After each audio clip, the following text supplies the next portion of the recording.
Hello class. आज हम लोग इलेक्ट्रिसिटी पर डिस्कशन करेंगे from very beginning, very elementary things about the electricity.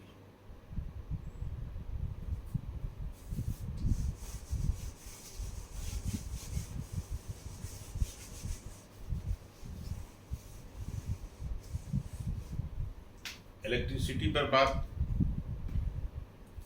करते समय हम लोग सबसे पहले शुरू करते हैं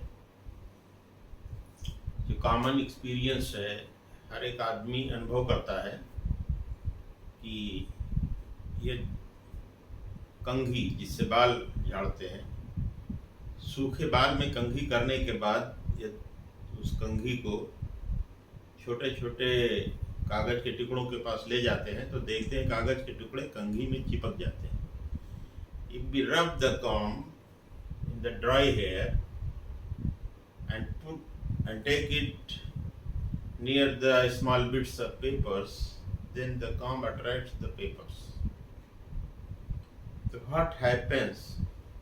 होता क्या है, ऐसा होता क्यों है?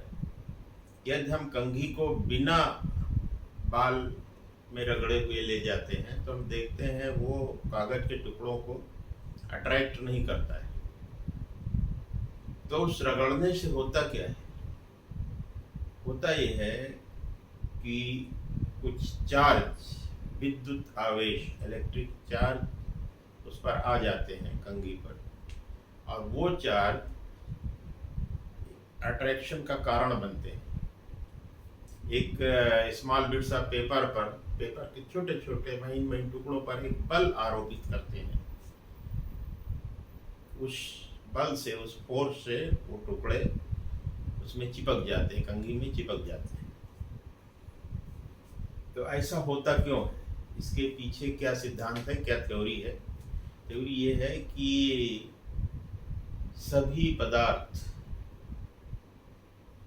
विद्युत के छोटे छोटे कणों से मिलकर बने हैं, या प्रत्येक कण में धन विद्युत एवं ऋण विद्युत, दोनों विद्युत के कण बराबर मात्रा में मौजूद होते हैं। तो इसलिए वो न्यूट्रल पोजीशन में रहता है। जब इन धनात्मक और ऋणात्मक चार्जेज में कुछ डिसबैलेंस हो जाता है तो वो वस्तु चार्ज हो जाती है, आवेशित हो जाती है। यस, उस पर धन विद्युत की अधिकता हो जाती है तो धनात्मक रूप से पॉजिटिवली चार्ज हो जाती है। यस, यदि उस पर ऋण विद्युत की अधिकता हो जाती है, नेगेटिव चार्जेस आर देयर, तो वो नेगेटिवली चार्ज मानी जाती है। जैसे for example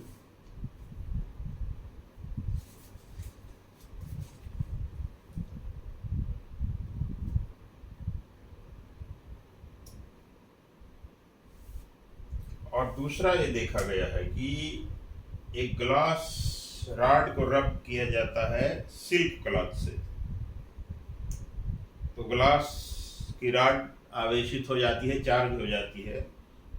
When a glass rod is rubbed with the silken cloth, the rod is charged, and an ebonite rod is rubbed with woolen cloth, then ebonite rod is also charged. तो it is seen that, ये देखा गया है कि glass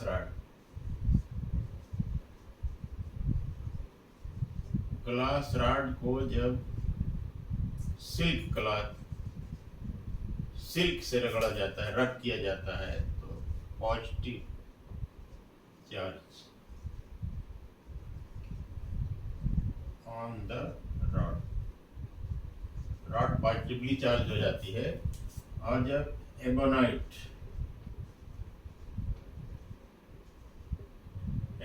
को रब किया जाता है वूलन क्लॉथ,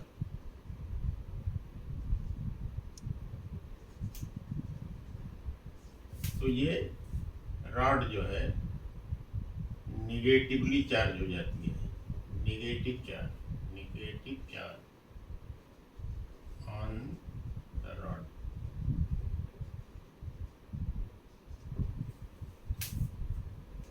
अब चार्ज के बारे में एक्सपेरिमेंट से पाया गया है एक्सपेरिमेंट किया गया तो ये पाया गया कि सिमिलर चार्जेस, जैसे सपोज करो यहाँ पर ये बिंदु है या रॉड है,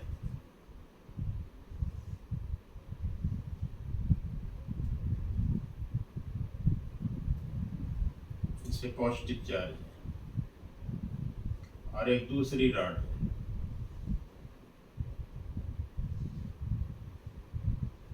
इस पे नेगेटिव चार्ज है। तो दो चीज देखी गई एक्सपेरिमेंट में, इसको अगर आप करीब लाते हैं दोनों को तो दोनों अट्रैक्ट करती हैं, एक दूसरे को खींचती हैं। ये फोर्स लगता है एफ। तो oppositely charge bodies attract each other. Opposite charge में कौन सा फोर्स होता है? Force of attraction. Opposite charge plus minus the force of attraction.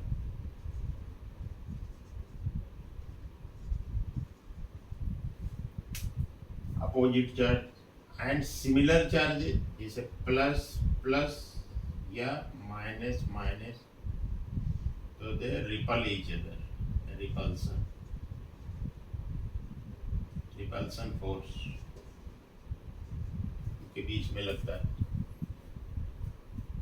दो चीज कहने का मतलब, opposite charges attract each other and similar charges repel each other. Opposite charges में आकर्षण का बल और ये प्रतिकर्षण का बल, दोनों को एक दूसरे को रिपेल करेंगे सेम चार्जेज। इसके बाद ये पाया गया कि unit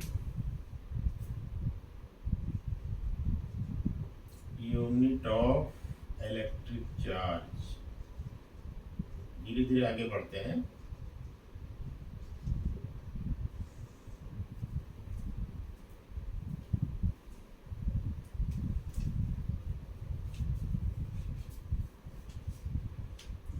unit of electric charge, unit charge की यूनिट, जैसे वेट की आप देखते हैं कि वेट की है, भार की, किलोग्राम केजी में, वॉल्यूम की, पानी किस में नापते हैं? लीटर में, लिक्विड, पेट्रोल लीटर में या लाइट लीटर, और लंबाई लेंथ कपड़ा तो मीटर या डिस्टेंस किलोमीटर। इसी प्रकार से इलेक्ट्रिक चार्ज को हम नापते हैं कूलम में, COULOMB, कूलम। इसको C से डिनोट करते हैं। कूलम एक साइंटिस्ट का टाइटल था, नाम था, उन्हीं के नाम के आधार पर कूलम दिया गया। तो इलेक्ट्रिक चार्ज की बेसिक यूनिट कूलम। चलो इसको मिटा देते हैं।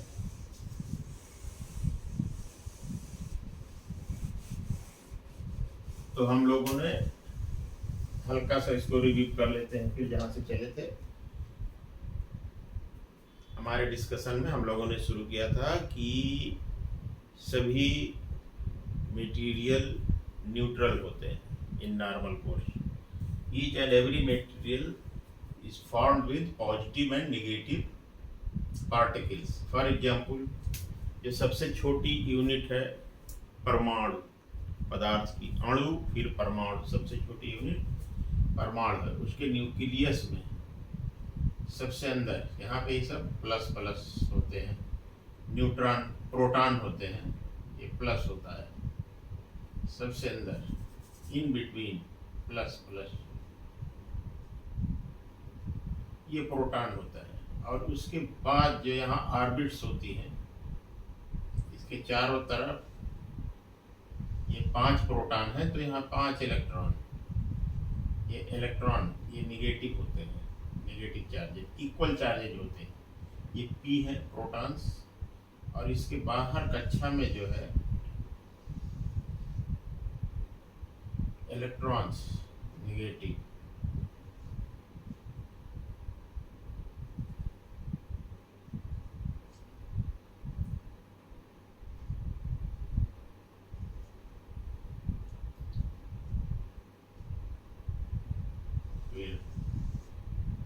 और चारों तरफ इसके कुछ नज़दीक, फिर उससे दूर इलेक्ट्रॉन्स जो है चारों तरफ बहुत तेजी से घूमते रहते हैं। ये संरचना है। This is a construction of an atom. तो यहाँ बीच में प्रोटॉन रहेंगे और प्लस सम पार्टिकल्स न्यूट्रॉन्स। तो न्यूक्लियस बीच में, केंद्र में दो चीजें रहेंगी, एन न्यूट्रॉन एंड प्रोटॉन। इस पे न्यूट्रॉन न्यूट्रल होता है, कोई आवेश नहीं होता है, इसका वेट लगभग प्रोटॉन के बराबर होता है। प्रोटॉन पॉजिटिव होता है और चारों तरफ सर्किल में around it, circle around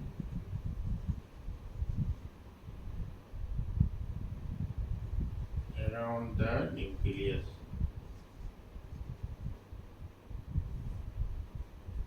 around the nucleus circle में रहते हैं इलेक्ट्रॉन। ये नेगेटिव चार्ज रहता है।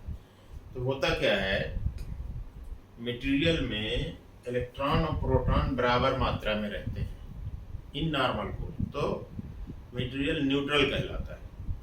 और जब उसका डिसबैलेंस हो जाता है, मान लो इसमें से इलेक्ट्रॉन निकल गया, अब इलेक्ट्रॉन निकल गया तो नेगेटिव चार्ज कम हो गया। तो अब ये मटेरियल मान लो एक बिंदु है, ये है पार्टिकल, ये मान लो है, ये छोटा सा है, इसको मान लो बहुत छोटा होता है, आँख से दिखाई नहीं पड़ेगा, बट मान लो ये परमाणु है, इसमें से एक इलेक्ट्रॉन निकल गया। अब निकल गया तो पहले तो P प्लस E प्रोटॉन और इलेक्ट्रॉन पावर थे, जब इलेक्ट्रॉन निकल गया तो इसमें प्लस चार्ज आ गया, प्लस एक plus charge, unit plus charge आ गया। प्लस चार्ज को Q कह लो, Q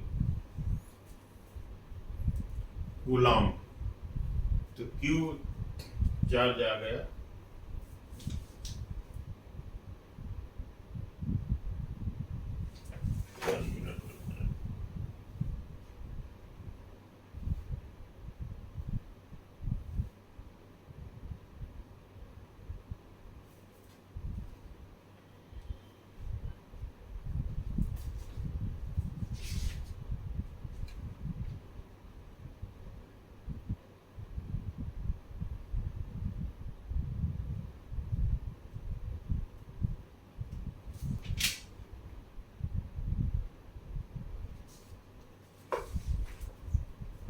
चलो आगे बढ़ते हैं।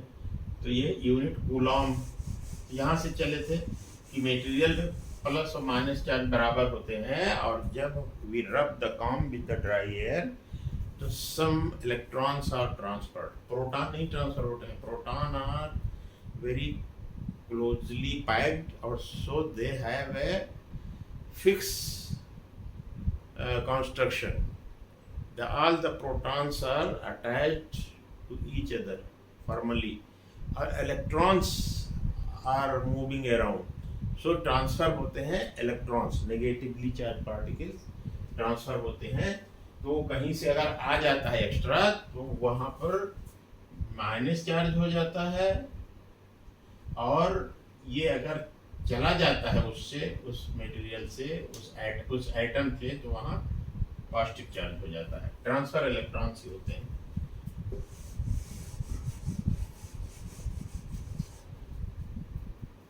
तो इसलिए मतलब कहने का मतलब ग्लास रॉड थी, ये ग्लास की रॉड है, कहते हैं इसको हमने सिल्क से रब किया ग्लास रॉड, तो पॉजिटिव चार्ज हो गई, प्लस क्यू चार्ज इस पे आ गया। तो प्लस क्यू चार्ज आ गया तो आया नहीं, बल्कि इस रॉड से जो प्लस प्लस प्लस और माइनस माइनस माइनस, मान लो ऐसे चार्ज थे, तीन चार्ज थे, शुरू में ये न्यूट्रल थी, तीन प्लस चार्ज थे, तीन माइनस चार्ज थे। तो प्लस चार्ज होने का मतलब एक निगेटिव यहाँ से गायब हो गया, एक निगेटिव गायब हो गया, चला गया, ट्रांसफर हो गया, बाल में ट्रांसफर हो गया। तो हुआ क्या, इस पे ये दो प्लस है, ये दो माइनस से बैलेंस हो गया और ये एक्स्ट्रा हो गया। तो कहने का मतलब ये रॉड पॉजिटिवली चार्ज हो गई। समझ लीजिए, ट्रांसफर नेगेटिव चार्ज ही होगा, इलेक्ट्रॉन ही होगा। दूसरी बात, अगर इबोनाइट रॉड है, दिस इज इबोनाइट रॉड, कहते हैं ये निगेटिवली चार्ज हो गई, माइनस क्यू आवेश, इस पे माइनस क्यू चार्ज आ गया। When an ebonite rod were rubbed, जब इबोनाइट की रॉड को रगड़ा गया वूलन क्लॉथ से, तो कहते हैं निगेटिवली चार्ज हो गया। निगेटिवली चार्ज कैसे हुआ, सपोज करो इस रॉड पे plus plus plus plus plus, ये प्लस चार्ज और नॉर्मल कंडीशन में ये माइनस चार्ज थे, 5 प्लस चार्ज 5 माइनस चार्ज, तो न्यूट्रल थी। जब इसको इस एबोनाइट रॉड को रगड़ा गया वूलन क्लॉथ से, तो ये निगेटिवली चार्ज हो गई। निगेटिवली चार्ज हो गई मींस निगेटिव चार्ज ज्यादा हो गए। तो ऐसा नहीं है कि पॉजिटिव चार्ज चले गए, हुआ क्या, उस वूलन क्लॉथ से निगेटिव चार्ज इस पे आ गए, तो ये निगेटिव चार्ज आ गए, तो क्या एक्सेस हो गया निगेटिव चार्ज, तो ये रॉड निगेटिवली चार्ज हो गई। मीन्स ट्रांसफर निगेटिव चार्ज का ही होगा।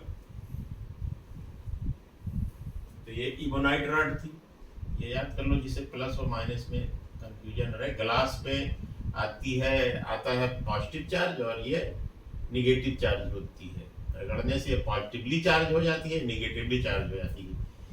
इस रॉड से इलेक्ट्रॉन हट जाते हैं, कुछ इलेक्ट्रॉन, और इस रॉड पे कुछ इलेक्ट्रॉन आ जाते हैं। ये मटेरियल की प्रॉपर्टी है। इसको इबोनाइट को वूलन क्लॉथ से, वूल से, और इसको सिल्क से रगड़ने पर, तो ये थोड़ा अंदर की बात है। तो ये समझ में आ गया कि प्रोटॉन नहीं ट्रांसफर होते हैं, ट्रांसफर होता है इलेक्ट्रॉन। चाहे वो रॉड से निकल जाए इलेक्ट्रॉन, तो रॉड पॉजिटिवली चार्ज हो जाएगी, और अगर वो वूलन क्लॉथ से इलेक्ट्रॉन रॉड पे आ जाए, तो एबोनाइट रॉड निगेटिवली चार्ज हो जाएगी।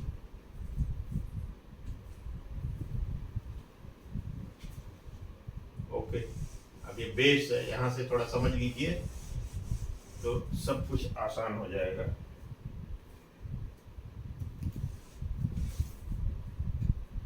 तो ये रही चार्ज की बात।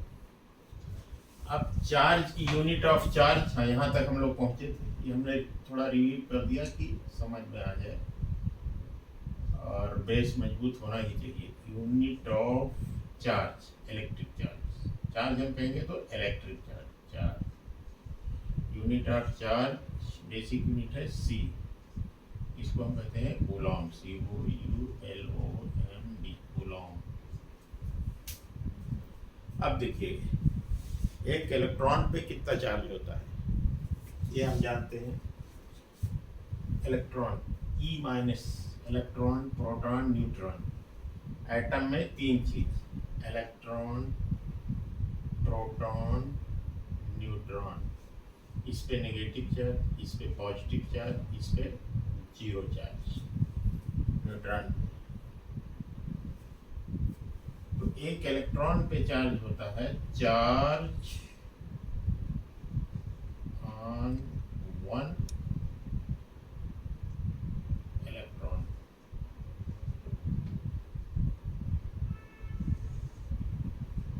E माइनस, ये इक्वल टू होता है 1.6 इंटू 10⁻⁻⁹ कूलॉम। अब देखिए, कूलॉम बहुत बड़ी यूनिट है। एक इलेक्ट्रॉन पे इतना चार्ज होता है, 1.6 इंटू 10⁻⁻⁹ कूलॉम। तो एक कूलॉम अगर इस रॉड पे, अगर कहीं पे मान लो रॉड थी, glass rod, suppose glass rod, suppose इस पे जो प्लस क्यू चार्ज है। ये क्यू चार्ज आया, सपोज करो ये 1 कूलम के बराबर है, माना ये तो बड़ा चार्ज है, इतना होता नहीं है, 1 कूलम। तो 1 कूलम है प्लस चार्ज, इसका मतलब क्या हुआ, इससे ढेर सारे इलेक्ट्रॉन अलग हो गए। इसमें जो एटम थे रॉड में, उससे ढेर सारे इलेक्ट्रॉन अलग हुए। 1 इलेक्ट्रॉन अलग हुआ तो इतना चार्ज आया, 2 हुआ तो इसका 2 गुना, 3 हुआ तो इसका 3 गुना चार्ज आया। अब 1 कूलम आया तो कितने इलेक्ट्रॉन अलग हुए, यानी 1 कूलम चार्ज कितने इलेक्ट्रॉन के ट्रांसफर होने से होगा, या कितने इलेक्ट्रॉन मिल जाएंगे, मिलकर 1 कूलम चार्ज के बराबर होंगे। कितने इलेक्ट्रॉन पे, तो देखो 1 electron has this much charge, no उल्टा निकालो, नंबर ऑफ इलेक्ट्रॉन निकालना है। तो 1.6 into 10 to the power minus 19 इतने कूलम चार्ज है 1 इलेक्ट्रॉन पर, ठीक है।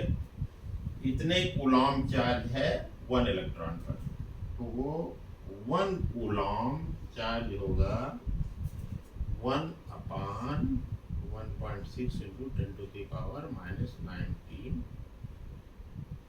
इलेक्ट्रॉन।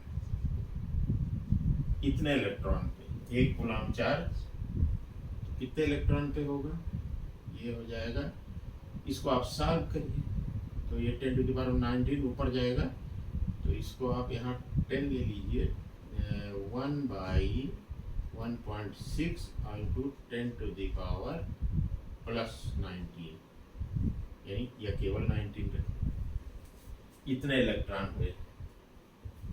तो इसको सॉल्व कर लीजिए, ये 19 है तो ये 1.6 है, तो ऐसा कीजिए इसको 18 कर लीजिए और 10 यहाँ कर लीजिए, तो इससे ये सॉल्व हो जाए हमारा। तो ये आ जाएगा 6.25 इंटू 10 टू द पावर 18। अब देखिए इतने इलेक्ट्रॉन, इलेक्ट्रॉन की संख्या है, इतने इलेक्ट्रॉन,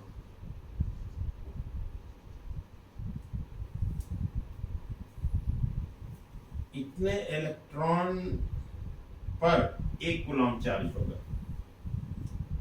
तो coulomb is the big unit. Atom के रेफरेंस में कूलम बहुत बड़ी यूनिट है। 1 इलेक्ट्रॉन पे इतने कूलम चार्ज होते हैं, तो 1 कूलम चार्ज, इतने इलेक्ट्रॉन जब मिल जाएंगे तो 1 कूलम चार्ज होगा। तो क्यू, अगर 1 coulomb charge 6.25 into 10 to the power 18 electrons पर होगा।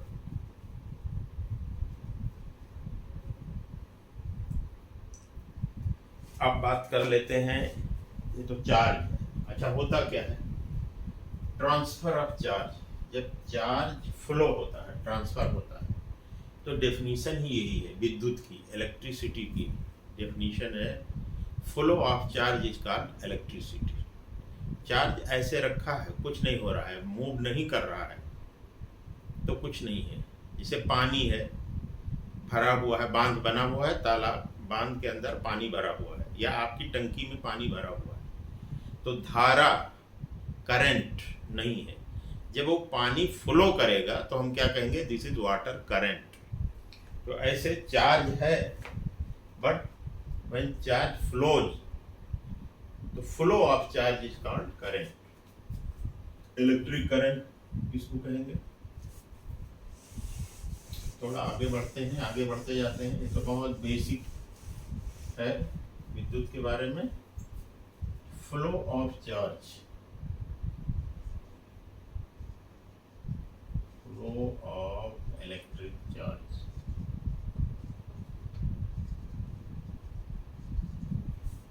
अच्छा, एक चीज हम समझाते आ रहे हैं, फ्लो ऑफ इलेक्ट्रिक चार्ज।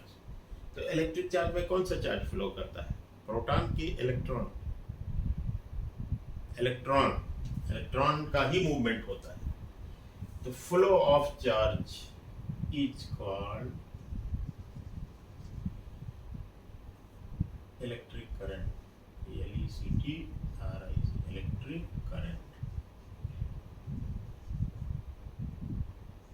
विद्युत धारा, विद्युत धारा। विद्युत धारा किसे कहते हैं? आवेश का प्रवाह। ये चार्ज को आवेश, और कहो तो विद्युत आवेश, विद्युत आवेश के प्रवाह यानी फ्लो को हम कहेंगे विद्युत धारा। और उसकी मान क्या होगी? उस विद्युत धारा की मान करंट, करंट को हम I से डिनोट करते हैं, और चार्ज को आवेश को Q से। तो करंट को कैसे निकालते हैं? Rate of flow of electric charge is called electric current. Rate of flow with time Q upon T, rate of flow of charge with time, यानी rate of flow of charge is equal to I।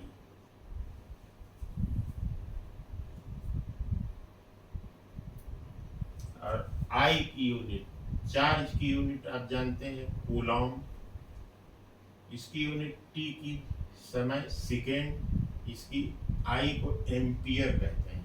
तो ये Coulomb पर second, ये ampere,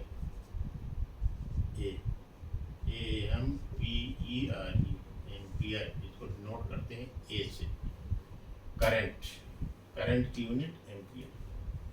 तभी वहाँ formula तक नहीं जाते हैं, अभी हम लोग इसके बारे में डिस्कशन कर रहे हैं कि होता क्या है, चीज़ों के बारे में, उसके गुण के बारे में डिस्कस कर लें, फिर फार्मूला, फिर सब वैल्यूज जो हैं वो निकलती है, एक दूसरे से रिलेटेड है, रिलेशन, एक दूसरे में संबंध, चार्ज में, आवेश में, धारा में, यानी चार्ज में एंड करंट में। और फिर आगे बढ़ेंगे धीरे धीरे तो फिर आएगा कि करंट फ्लो कहाँ होती है, जो हम लोग अपने दैनिक जीवन में यूज करते हैं, तार में, कंडक्टर उसको कहते हैं, चालक तार। फिर आप देखेंगे बिजली, आपके घरों में विद्युत में तमाम चीज़ होती हैं, जैसे स्विच लगा है, स्विच आप उंगली से टच करके ऑन करते हैं तो आपको करंट नहीं मारती है। तो स्विच जिस मटेरियल का होता है वो कुचालक होता है, इंसुलेटर उसको कहते हैं, वाइट कंडक्टर, उसमें विद्युत, उसमें करंट नहीं फ्लो होती है, उसमें चार्ज आएगा तो चार्ज जिस तरफ चार्ज टच करेगा वहीं रहेगा, उसी तरफ बाउंड हो जाएगा, उसके दूसरे सरफेस पे फ्लो होके नहीं आएगा। तो दैट इज वाइट कंडक्टर। उस मटेरियल को, जैसे प्लास्टिक यूज होता है, पोर्सलिन यूज होता है, तो वाइट कंडक्टर है।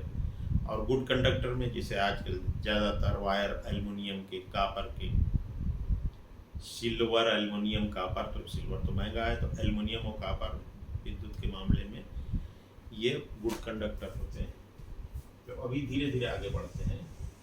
तो ये हो गया करंट, किसे कहते हैं?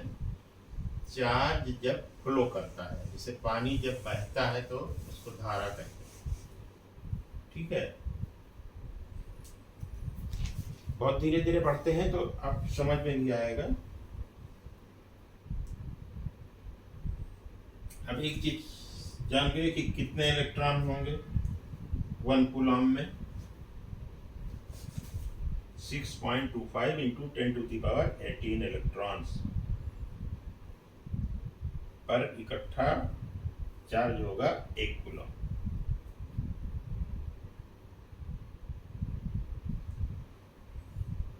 अब आया कंडक्टर्स एंड इंसुलेटर्स, इसकी बात हम कर रहे थे।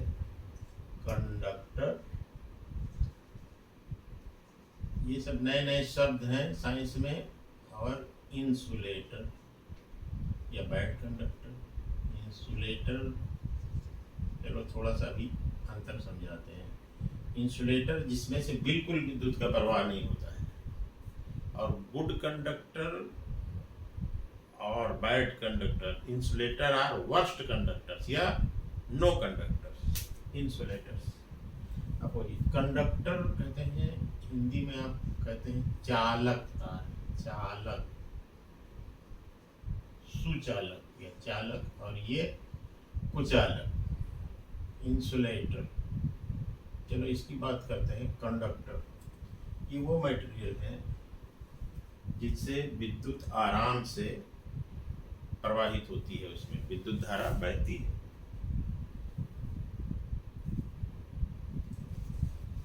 तो conductors, the materials through which the materials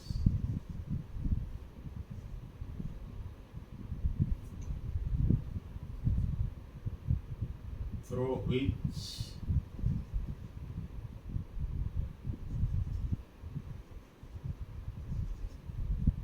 current flows easily,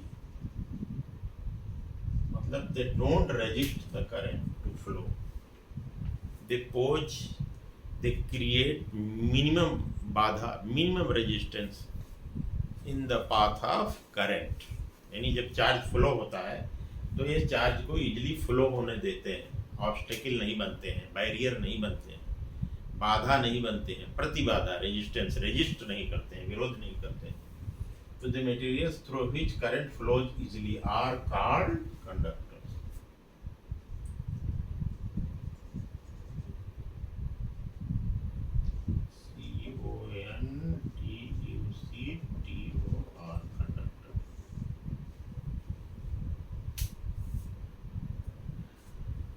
Materials, conductors, the materials through which current flows easily are called conductors।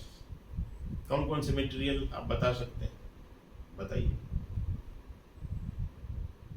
जो आपके डे टू डे लाइफ में यूज करते हैं। जैसे एल्युमिनियम का तार होता है तो aluminium is a good conductor. Copper use करते हैं, copper is a good conductor. All the metals are good conductor of electricity। All metals are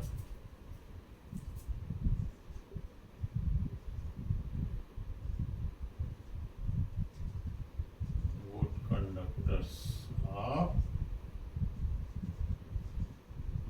electricity। ठीक है, और एक जनरल नॉलेज भी जान लीजिए, जो इलेक्ट्रिसिटी के लिए गुड कंडक्टर है वो हीट के लिए भी गुड कंडक्टर। अब आइए इंसुलेटर पे, जैसे लोहा है, आयरन है, तो लोहे की राड से आप बिजली को छू दीजिए, बिजली के तार को, तो आपको करंट मार देगा। यानी आयरन यानी steel is also A good conductor. तो गुड कंडक्टर है, तो लोहे की राड को गर्म कीजिए पकड़ के, तो आपका हाथ भी जल जाएगा, क्योंकि लोहे की राड भी एक एंड हीट कीजिए, दूसरा एंड भी हीट अप हो जाएगा, तो वो भी। Iron is a good conductor of electricity as well as heat. तो ऐसे कॉपर भी है, कॉपर का तार लीजिए, एक एंड गर्म कीजिए, दूसरा भी गर्म हो जाएगा। एल्युमिनियम का लीजिए, एल्युमिनियम की राड लीजिए, एक एंड गर्म कीजिए, दूसरा भी गर्म हो जाएगा। तो both these are good conductors for both electricity and heat. Both are energies. Electricity is also a kind of energy and heat is also a kind of energy. तो देखो, हीट के लिए क्यों होता है, खाना बनाते हैं तो तवे में हर यूटेंसिल्स में हैंडल प्लास्टिक का या लकड़ी का लगाते हैं। तो प्लास्टिक और लकड़ी आर इंसुलेटर्स। अब इंसुलेटर की बात कीजिए, इसका अपोजिट जो है, अपोजिट ऑफ कंडक्टर, तो insulators of the materials which don't allow electricity to pass through them।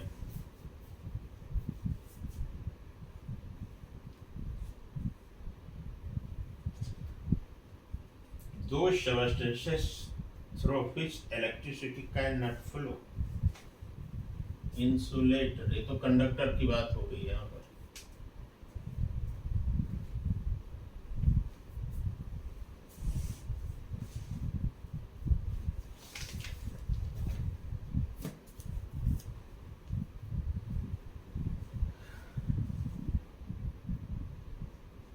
अब इंसुलेटर्स को आप डिफाइन कर दीजिए। The substances are materials which through which electricity cannot flow.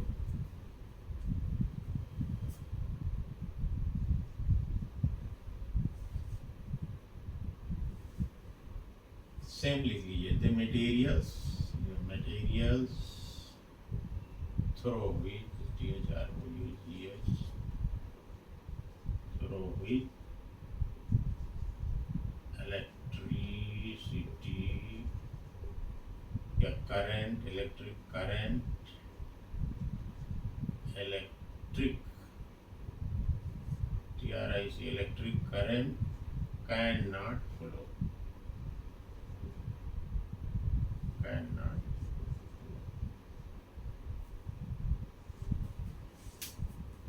The materials through which electric current cannot flow. The current means electric current की बात हो रही, cannot flow. They are called insulators. Insulators की examples आप देखते हैं बिजली में, इलेक्ट्रिसिटी में, तार के ऊपर, केबल्स के ऊपर, केबल्स में देखिए अंदर एल्युमिनियम होता है या कॉपर होता है, ऊपर से प्लास्टिक कोटिंग होती है। तो most of the plastics insulators कौन कौन से हैं इसमें हमने बता दिया। ऑल मेटल्स, इसमें सब आ जाएगा, gold, silver, very good conductor, silver, Ag, और थोड़ा साइंटिफिक बात करो, gold, Au, Ag, Cu, Al, aluminum, and plus metal, all metals are metallic alloys, most of them। और इसमें इंसुलेटर्स में जैसे प्लास्टिक्स, मोस्ट ऑफ द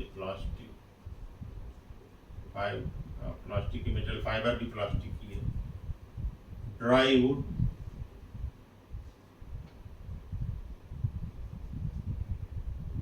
आपका वुड से ही देखो पेपर बना, तो dry paper. And most important, dry air.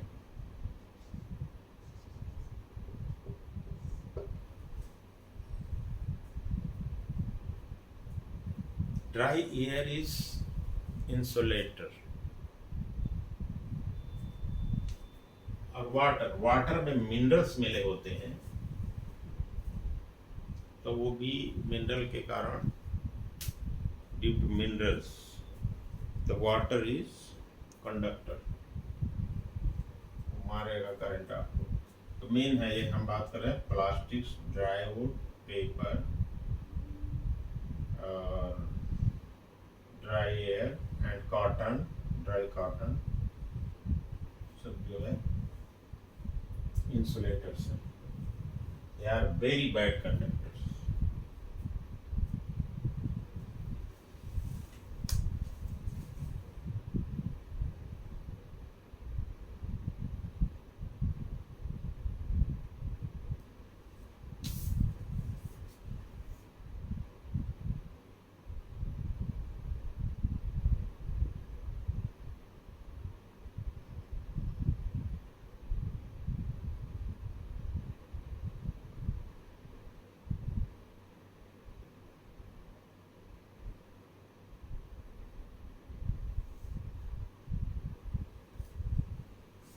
अब material behave क्यों करता है, कैसे मटेरियल जो है, रीजन क्या है कि कोई गुड कंडक्टर्स है और बैड कंडक्टर्स है। चलो इसको मिटा देते हैं, आगे बढ़ते हैं धीरे धीरे। रीजन, कंडक्टिविटी, एक शब्द आ गया, कंडक्टिविटी।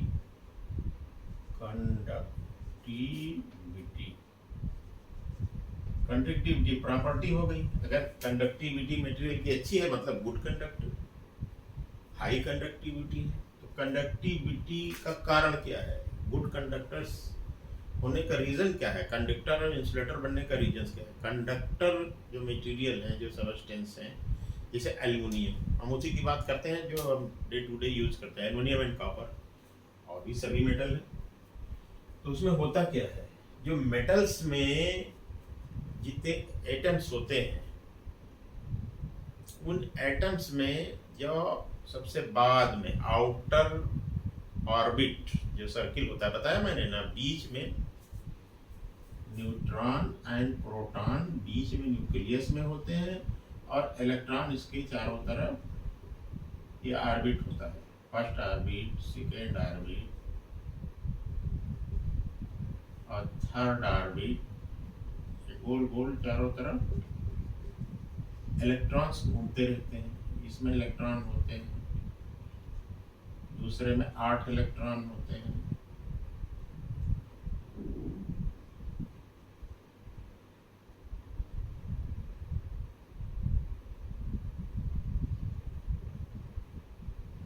सब पे नेगेटिव चार्ज होता है, सभी इलेक्ट्रॉन, और फिर ऐसे बाद में इलेक्ट्रॉन होते हैं। होता क्या है, जो आउटर में इलेक्ट्रॉन होता है तो ये न्यूक्लियस से दूरी बढ़ती है, ये प्रोटॉन यहाँ प्लस है, ये देखो ये प्रोटॉन यहाँ पर है, अब जो पहली ऑर्बिट में है वो यहाँ पर है, फिर दूसरा यहाँ पे, तीसरा यहाँ पे। तो होता क्या है, ये प्लस चार्ज यहाँ पर है और एक नेगेटिव यहाँ है, एक फिर यहाँ है, एक फिर यहाँ है, बाहर वाला इस ऑर्बिट में। तो होगा क्या,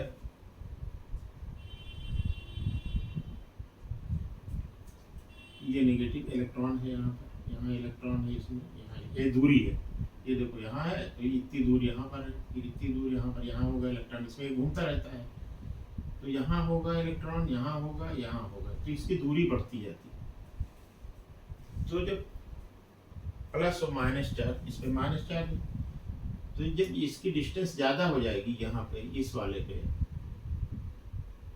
ये तो इस पे जो पास में है इस पे फोर्स लगेगा F1, ये दूसरा वाला है तो इसके दूसरे वाले और इसके बीच में F2 लगेगा, और इसके और तीसरे में F3 लगेगा। तो होता क्या है, जब जो दूरी बढ़ती जाती है तो फोर्स घटता जाता है। तो जो बाहर वाला आउटर ऑर्बिट में इलेक्ट्रॉन है उस पर फोर्स बहुत कम हो जाता है, तो ये थोड़ा सा फ्री महसूस करता है, वैसे तो भागने नहीं देता है। न्यूक्लियस जो है, प्रोटॉन इसी के चारों तरफ ये ऑर्बिट में रहते हैं, गोल गोल घूमते रहते हैं बस, लेकिन जो बाहर चला गया तो फोर्स हो गया बहुत कम। तो F1 is greater than F2 is greater than F3, या उल्टा कहिए F3 is very very less as compare to F1। तो जब ये इसका खिंचाव जो बाहर वाले इलेक्ट्रॉन पे कम हो गया तो ये थोड़ा फ्री टाइप का हो जाता है, ये मौका पाके दूसरे में चला गया, दूसरे बगल वाले एटम से, फिर बगल वाले एटम का इसमें आ गया, फिर उसके बगल वाले में चला गया। तो क्या होता है, जो मटेरियल का मास है, मान लो ये टुकड़ा है, ये मेटल का टुकड़ा है, तो इसके अंदर ढेर सारे ये इलेक्ट्रॉन, जो बाहर वाले इलेक्ट्रॉन हैं, ये थोड़ा फ्री हो जाते हैं, तो ये सिर्फ इधर कहीं मूव किया, कहीं इधर मूव किया, कहीं इधर मूव किया, कहीं इधर मूव किया, कहीं इधर मूव किया, कहीं इधर मूव किया। तो इस प्रकार से इसमें, इस टुकड़े में, ये समझ लो और चीजें तो हैं ही हैं इसमें, प्रोटॉन और न्यूट्रॉन, लेकिन ये इलेक्ट्रॉन, कुछ इलेक्ट्रॉन ये इसमें फ्री वाले जो आउटर ऑर्बिट में रहते हैं, वो इसमें लूजली बाउंडेड होते हैं न्यूक्लियस से, तो ये फ्री इलेक्ट्रॉन मौजूद होते हैं। तो होता क्या है, इसमें थोड़ा सा इनका फ्लो इजीली होता है। अगर इसमें थोड़ा सा आप वो लगा दीजिए, बैटरी मान लो एक लगा दीजिए, सेल लगा दीजिए, तो जैसे सेल लगाएंगे तो क्या होगा, ये इलेक्ट्रॉन यहाँ से आएगा, ये प्लस है, ये भाग के आएगा इस तरफ इलेक्ट्रॉन, और फिर इसके अंदर, बैटरी के अंदर से होते हुए फिर यहाँ इकट्ठा हो जाएगा, और फिर ऐसे चक्र पूरा करने लगेगा, इसमें आएगा। तो क्या होगा, ये जरा से, जैसे अगर इलेक्ट्रॉन फ्री टू मूव है, अपने न्यूक्लियस से लूजली बाउंड है, तो he is easy to move inside the body of the metal. इतना फ्री नहीं होता है कि मेटल की बॉडी को छोड़ के चला जाए। तो इसलिए ये कंडक्टर होता है, मटेरियल कंडक्टर होते हैं, हैविंग हाई कंडक्टिविटी। और जो इंसुलेटर होते हैं उसमें फ्री इलेक्ट्रॉन बिल्कुल नहीं होता है। वो जितने भी इलेक्ट्रॉन होते हैं ऐसी उसकी संरचना होती है, कंस्ट्रक्शन होता है, ऐसे उसके अणु होते हैं, परमाणु होते हैं इस प्रकार से कि जो P और N यहाँ न्यूक्लियस रहेगा और जो ऑर्बिट में इलेक्ट्रॉन रहेंगे तो ये फ्री नहीं रहेंगे, दे आर टाइटली बाउंड, इसमें इलेक्ट्रॉन रहेंगे।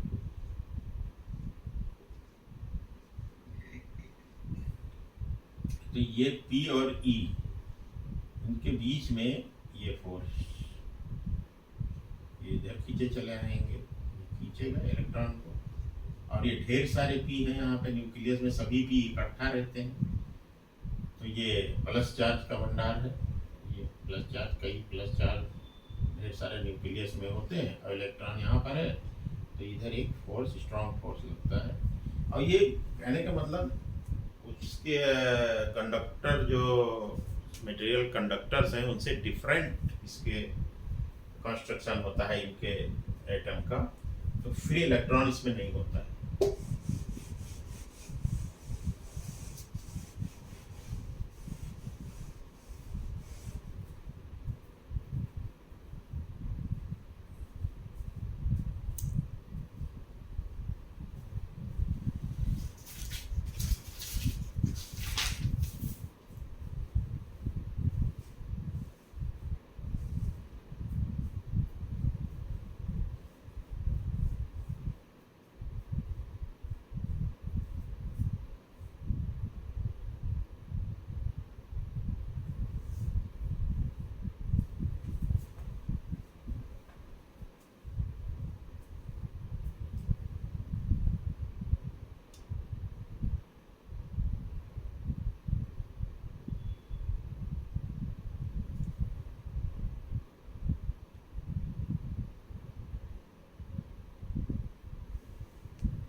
अब देखिए एक टर्म आता है टाइप ऑफ इलेक्ट्रिसिटी, तो दो प्रकार की। Number one static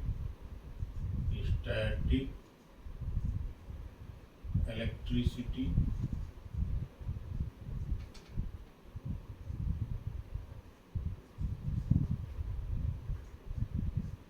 and number दो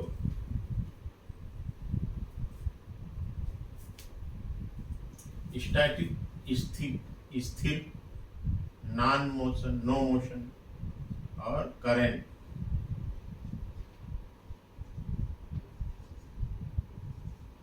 electricity, these are two terms, they are very simple। जिसे हमने बात की थी शुरू में कि when a glass rod is rubbed with the silicon cloth, there is the accumulation of charge on the rod. Rod is positively charged. rod पर धन विद्युत इकट्ठा हो जाता है, लेकिन वो धन विद्युत मूव नहीं करता है। रॉड के जिस एंड पे, सपोज करो दिस इज द रॉड, अगर हम इस पोर्शन को रगड़े, रॉड को, इस पोर्शन को रगड़े यहां तक, इसको रगड़े को, तो यहाँ चार्ज आ जाएगा, plus plus plus plus plus plus plus plus, rod पे चार्ज। तो रॉड पे चार्ज है, रॉड के इसी हिस्से से, on this portion it is stuck, ये चिपका हुआ है, बाउंड है उससे। ये प्लस चार्ज इस होल रॉड में या inside the body of the rod can not move, ये चार्ज मूव नहीं कर सकता है, यानी फ्लो नहीं कर सकता है। तो इसलिए इसको स्थिर विद्युत कहते हैं। चार्ज तो है, चार्ज हुआ, रगड़ने से ट्रांसफर हुआ, रगड़ने से इसमें क्या ट्रांसफर हुआ, इससे जो इलेक्ट्रॉन थे यहाँ सरफेस पे ग्लास के, वो चले गए सिल्क में, तो ये ये हो गया पॉजिटिवली चार्ज। तो ये चार्ज तो हो गया and, but this charge can not move here, तो ये चार्ज जहाँ पर है उस मटेरियल की बॉडी पे, because glass is a bad conductor insulator, तो ये इसमें मूव नहीं कर सकता है। तो इसको हम लोग कहें कि है तो विद्युत, लेकिन कौन सा विद्युत? रुका हुआ है, स्टैटिक इलेक्ट्रिसिटी, स्थिर विद्युत। हिंदी में क्या कहेंगे? स्थिर विद्युत, स्थिर विद्युत। और इसको धारा विद्युत, विद्युत धारा, करंट इलेक्ट्रिसिटी, इसके बारे में पढ़ ही रहे कि charge can flow easily in the body of on the surface in the body of the material, conductor material, तो उसको इलेक्ट्रिक करंट कहते हैं। स्थिर विद्युत और when the charge is in motion called current electricity। तो दो प्रकार की विद्युत हो गई। अब थोड़ा सा और आगे बढ़ते हैं।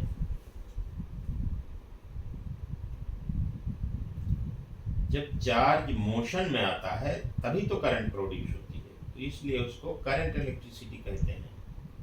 Which electricity? When the charge is under flow या अंडर मोशन, तो then electricity is called current electricity. In our houses लोग प्लग लगाते हैं, प्लग से इलेक्ट्रिसिटी फ्लो करती है फैन में या बल्ब में, बल्ब तक पहुंचती है तो लाइट देता है, फैन में तो फैन को मूव कराता है, हवा देता है। तो charge in motion called current electricity. ठीक है, यहाँ पर हम लोग आज रुकते हैं, फिर आगे नेक्स्ट क्लास में बहुत इंटरेस्टिंग है। फिर आगे हम लोग पोटेंशियल, इलेक्ट्रिक पोटेंशियल, फिर पोटेंशियल डिफरेंस, और पोटेंशियल डिफरेंस को ही वोल्टेज कहते हैं, और फिर पहुंचेंगे ओम्स लॉ पे, जो फर्स्ट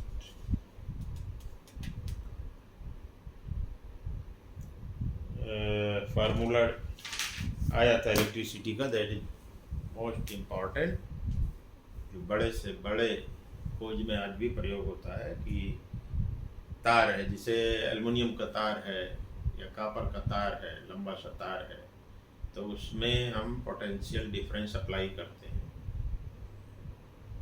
जैसे आप इसकी बात कर लीजिए, बैटरी, सेल से बैटरी बनती है, जो बैटरी आप कार में यूज़ करते हो या इन्वर्टर में यूज़ करते हो, तो उसमें होता क्या है?